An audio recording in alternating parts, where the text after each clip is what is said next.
Hello friends, आपका स्वागत है एक और नए वीडियो में।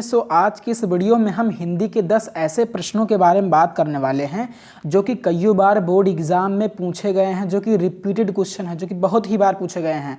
आप प्रीवियस ईयर क्वेश्चन में देख सकते हैं कि ये कितनी बार पूछे गए हैं। लगभग ये हर साल लगातार पूछे ही जाते हैं। तो मैंने उन्हीं 10 क्वेश्चंस को लिया है जो कई बार पूछे गए हैं। तो आपसे अनुरोध है कि इस वीडियो को लास्ट तक जरूर देखें, क्योंकि ये जितने भी सवाल हैं ये लगातार पूछे गए हैं। तो चलिए सीधे अब हम इन क्वेश्चंस को आपको एक एक करके बताते हैं। तो चलिए सीधा हम इस वीडियो को पहला प्रश्न आपकी स्क्रीन पर है कि निम्नलिखित में से कौन प्रयोगवादी काव्यधारा की विशेषता है। देख लीजिए, ये बहुत ही बार बोर्ड एग्जामिनेशन में पूछा गया है। आप जब क्वेश्चन पेपर को उठाएंगे तो देखेंगे कितनी बार ये बोर्ड एग्जाम में पूछा गया है कि प्रयोगवादी काव्यधारा की विशेषता क्या है। पहले क्या था कि पहले जो था लिखने में आता था, लेकिन इस बार जो है वो ऑब्जेक्टिव टाइप में आएगा। यानी पहले डिस्क्रिप्टिव टाइप में था, लेकिन इस बार क्या लिखने ऑब्जेक्टिव टाइप में आएगा 20 नंबर का। तो आपको अच्छे से तार करके जानना है। देख लीजिए, बहुत ही बार, कम से कम ये लगातार 10 बार पूछा गया है बोर्ड एग्जाम में क्वेश्चन।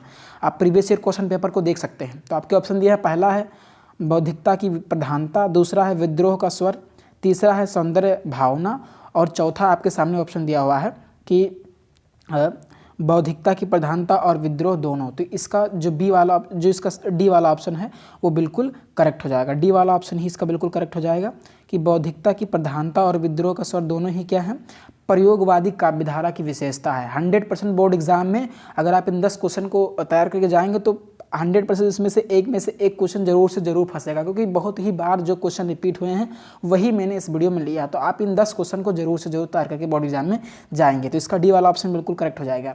इसकी विशेषता पूछ सकता है, तो ये इसका राइट आंसर हो जाएगा। अगला प्रश्न है कि निम्नलिखित में से कौन छायावादी युग की प्रमुख विशेषताएं हैं। ऐसे ही प्रश्न आपसे बोर्ड एग्जाम में पूछेगा, बहुत ही बार पूछा गया है। आपको क्वेश्चन को मिस नहीं करना है।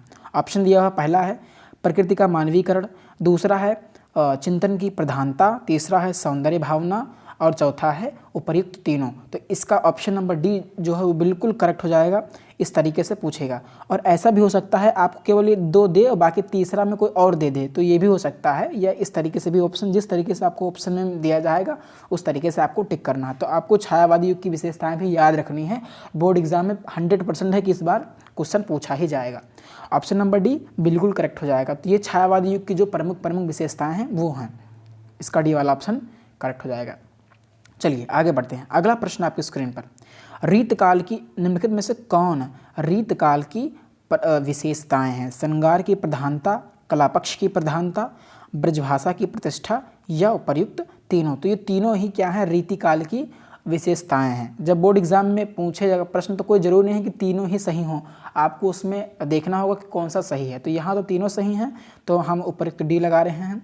बाकी बोर्ड एग्जाम में किसी और तरीके से पूछा जा सकता है प्रश्न। तो इसका डी वाला ऑप्शन जो है वो बिल्कुल करेक्ट हो जाएगा। तो मैंने अभी ये क्या बताया, एक तो रीतकाल हो गया। चलिए अगला प्रश्न आपके सामने है, चौथा प्रश्न है। चलिए, तो मैंने तीन जो है वो एक प्रयोगवादी काव्यधारा के बारे में बात की, एक छायावादी युग की विशेषता की बात की, एक रीतिकाल की। बिल्कुल 100% है कि 3 में से एक तो इस बार बोर्ड एग्जाम में पूछा ही जाएगा। तो आपको जो विशेषताएं हैं उनको भी अच्छे से पढ़ के जाना है। किस किस की, प्रयोगवादी काव्यधारा हो गई, छायावादी युग की विशेषता से सवाल पक्का है आएगा, और रीतकाल की विशेषताएं।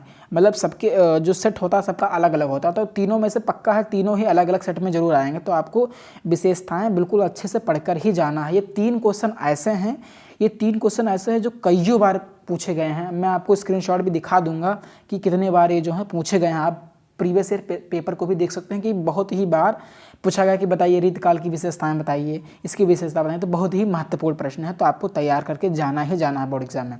चलिए, इस तरीके से प्रश्न पूछा जाएगा कवि से कि इस युग के कवि का नाम बताइए, तो उस युग के कवि को भी आपको अच्छे से तैयार करके जाना है बोर्ड एग्जाम में।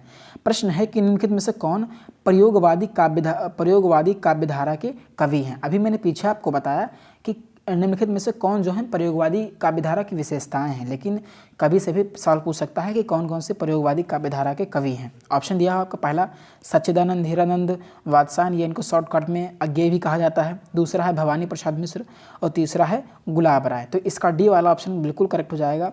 जो सच्चिदानंद हीरानंद वात्स्यायन और जो भवानी प्रसाद मिश्र हैं, ये प्रयोगवादी काव्यधारा के क्या हैं, कवि हैं। ऑप्शन नंबर डी बिल्कुल करेक्ट हो जाएगा। चलिए अगला प्रश्न है, इस तरीके से कि निम्नलिखित में से कौन रीतकाल के प्रमुख कवि हैं। तो केशव बिहारी भूषण, ये तीनों ही रीतकाल के प्रमुख कवि हैं।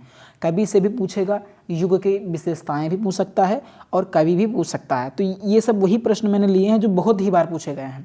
तो इसका डी वाला ऑप्शन बिल्कुल करेक्ट हो जाएगा कि केशव बिहारी भूषण ही क्या है, रीतकाल के प्रमुख कवि हैं। इसका डी वाला ऑप्शन बिल्कुल जो है वो करेक्ट हो जाएगा। तो इस तरीके से इसका डी वाला ऑप्शन करेक्ट हो जाएगा। अगला प्रश्न है, देख लीजिए, इसमें थोड़ा सा गड़बड़ लिख गया है, चिदम्बरा इस तरीके से लिखा जाएगा, चिदम्बरा, इसमें आधा माँ जो है वो गायब हो गया है, तो आपको एडजस्ट कर लेना है। चलिए, ये टाइपिंग में हो जाता है। तो चिदम्बरा जो है किसके द्वारा रचित है, बिहारी लाल, रस खान, महादेवी वर्मा या सुमित्रानंदन पंत। तो सुमित्रानंदन पंत की ही ये रचना है, बहुत ही प्रसिद्ध रचना है, सुमित्रानंदन पंत जी की है। ऑप्शन नंबर डी बिल्कुल करेक्ट हो जाएगा, चिदम्बरा इन्हीं के द्वारा रचित है। चलिए आगे बढ़ते हैं। लिखा हुआ है कि जो साकेत महाकाव्य है वो किसकी रचना है। बहुत ही प्रसिद्ध महाकाव्य है, किसकी, मैथिली शरण गुप्त जी की। मैथिली शरण गुप्त जी की ये क्या है, रचना है साकेत।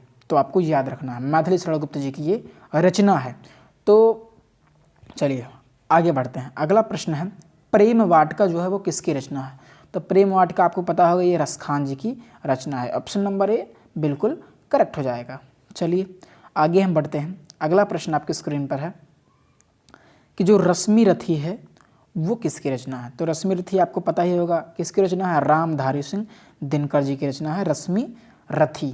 ऑप्शन नंबर ए बिल्कुल करेक्ट हो जाएगा। मैं आपका समय बचा रहा हूँ, मैं जल्दी जल्दी क्वेश्चन को बता रहा हूँ कि जिससे आपका समय बचे, क्योंकि बोर्ड एग्जाम में समय जो होता है बहुत ही बहुमूल्य होता है उस टाइम में एग्जाम की तैयारी करते समय। चलिए अगला प्रश्न है, लोकायन किसकी रचना है। तो लोकायन जो है वो सुमित्रानंदन पंत जी की रचना है। ऑप्शन नंबर डी जो हो जाएगा इसका बिल्कुल करेक्ट।